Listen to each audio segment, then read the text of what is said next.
There's a moment that changes everything. A moment of such profound clarity and devastating truth that once it arrives, your life can never be the same. It's the moment when you look at everything you've built, everything you've achieved, everything you've become, and you realize with absolute certainty, this isn't actually my life. These aren't my dreams. This isn't who I truly am. I've been living someone else's script, and I've become a stranger to myself. Carl Jung understood this awakening intimately, both through his work with countless patients and through his own profound personal crisis. He witnessed how people could spend decades building lives that looked successful from the outside, while feeling hollow and meaningless on the inside. He saw how we abandon our authentic selves to meet others' expectations, how we sacrifice our true calling to pursue acceptable paths, how we become who we think we should be instead of who we actually are. As Jung wrote, your visions will become clear only when you can look into your own heart. Who looks outside dreams, who looks inside awakes. This isn't just poetic language, it's a precise description of the most crucial psychological turning point in a human life. The moment you stop looking outside yourself for validation, direction, and meaning, and start looking inside, is the moment you begin to wake up from the trance of living someone else's dream. But how does this happen?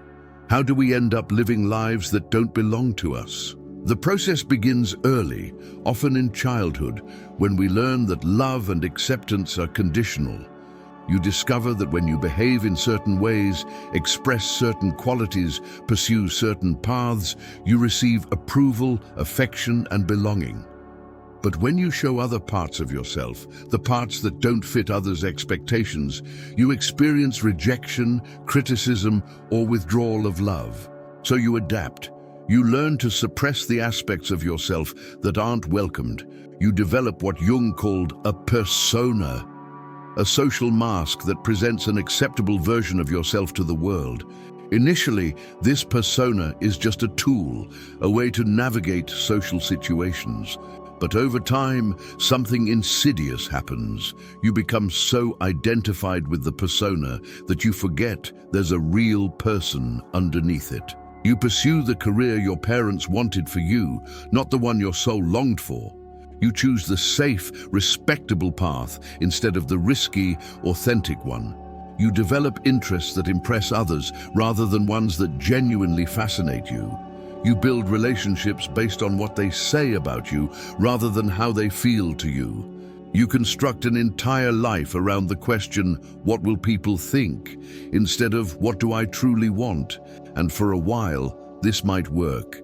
You might achieve success as defined by others. You might gain approval, status, security. You might even convince yourself that you're happy, that you've made the right choices, that this is simply what adult life looks like. But underneath the surface, something is dying. Your authentic self, the person you were meant to become, is suffocating under the weight of this borrowed existence. Jung called this phenomenon living an unlived life. You're not actually living, you're performing a role in someone else's story. Your days are filled with activities, but they're not animated by genuine passion or purpose. Your relationships are numerous, but they're based on who you're pretending to be, not who you actually are. Your achievements are impressive, but they don't touch the deepest yearnings of your soul.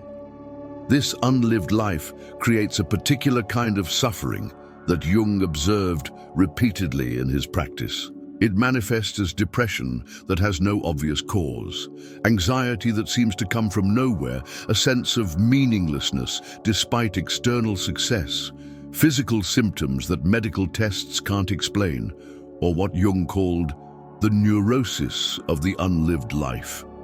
Your psyche is rebelling against the betrayal of your authentic self. Often this suffering intensifies during what Jung termed the midlife crisis. Though it can happen at any age, it's the moment when the gap between who you are and who you're pretending to be becomes so wide that you can no longer ignore it. The career that once seemed so important now feels like a prison. The relationships that once provided security now feel suffocating. The goals you've been pursuing suddenly seem hollow and meaningless. This is the crisis point, the moment of recognition that can no longer be denied. You've been living someone else's dream, and you've lost yourself in the process. Some people respond to this recognition by doubling down on the false life, working harder to convince themselves that the persona is real, that the borrowed dreams are sufficient, that the unlived life is enough. But this only intensifies the suffering. Others respond by burning everything down in dramatic, often destructive ways, leaving marriages abruptly, quitting careers impulsively, making radical changes without reflection. But Jung would say that this reactive destruction isn't the answer either, because you're still operating unconsciously, still being controlled by the very forces you're trying to escape. Jung offered a third path: conscious individuation. This is the deliberate process of distinguishing what's authentically yours from what you've borrowed, inherited, or accepted without question. It's the courageous work of discovering who you actually are beneath all the layers of conditioning, expectation, and performance. This process begins with radical self-honesty. You must be willing to look at your life and ask difficult questions. Which parts of my career did I choose for myself, and which parts did I choose to please others? Which of my goals genuinely excite my soul, and which ones just look good to other people? Which relationships are based on my authentic self, and which ones require me to be someone I'm not? Which beliefs and values are truly mine, and which ones did I simply inherit without examination? These questions are uncomfortable because they threaten the identity you've spent years or decades constructing. They force you to confront the possibility that much of what you thought was you is actually just a collection of other people's expectations and projections. They require admitting that you've been complicit in abandoning yourself, that you've made choices based on fear rather than authenticity. But this discomfort is necessary. Jung understood that you cannot reclaim your authentic life without first recognizing how you've been living an inauthentic one. You cannot become who you truly are without first acknowledging all the ways you've been pretending to be someone else. As you do this work of honest self-examination, you'll likely discover layers of borrowed dreams. Perhaps the surface layer is relatively easy to identify: the career your parents pushed you toward, the lifestyle your culture deemed successful. But beneath that are deeper layers: the emotional patterns you learned from your family, the beliefs about yourself that you absorbed unconsciously, the self-concept that was shaped by others' projections onto you. Jung called these deeper layers the collective unconscious, the shared psychological patterns and expectations that we absorb from our culture, our time period, our particular social context. You're not just living your parents' dreams. You're living your culture's dreams, your generation's dreams, your gender's expected dreams, your socioeconomic class's prescribed dreams. Differentiating yourself from these collective expectations is even more challenging than separating from individual expectations, because they're so pervasive that they seem like reality itself. The idea that success means a certain type of career, that happiness requires a certain lifestyle, that fulfillment follows a certain timeline. These aren't universal truths, but they're presented as such by the culture you're immersed in. This is why Jung emphasized that individuation, becoming who you truly are, requires tremendous courage. You're not just disappointing individual people, you're stepping outside the collective script. You're challenging the basic assumptions that everyone around you takes for granted. You're choosing authenticity in a world that often values conformity more highly. But here's what Jung discovered that makes this courage worthwhile. Beneath all the borrowed dreams, beneath all the layers of conditioning and expectation, there exists an authentic self that knows exactly who you're meant to be. Jung called this the self, with a capital S. the deeper organizing center of your psyche that contains your unique potential, your genuine calling, your real purpose. This self has been there all along, patiently waiting beneath the persona, quietly suffering through the unlived life, persistently creating symptoms and crises to get your attention. And the moment you begin to listen to it, the moment you start to honor its wisdom over others' expectations, something extraordinary happens. You begin to feel alive in a way you may never have experienced before. This doesn't mean that reclaiming your authentic life is easy or painless. In fact, Jung would say it's one of the most difficult journeys you can undertake.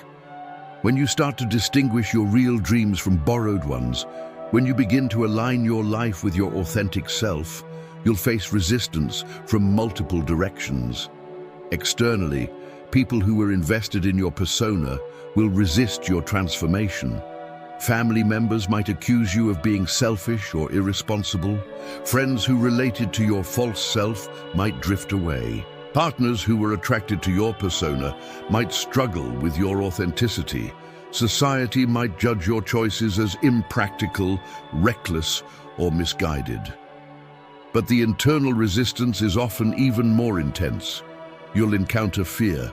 Fear of disappointing others, fear of financial insecurity, fear of being rejected for who you actually are, fear of discovering that you don't know who you are without the masks. You'll experience guilt for prioritizing your own authenticity, shame for the years you spent living inauthentically, and grief for the unlived life you're finally acknowledging.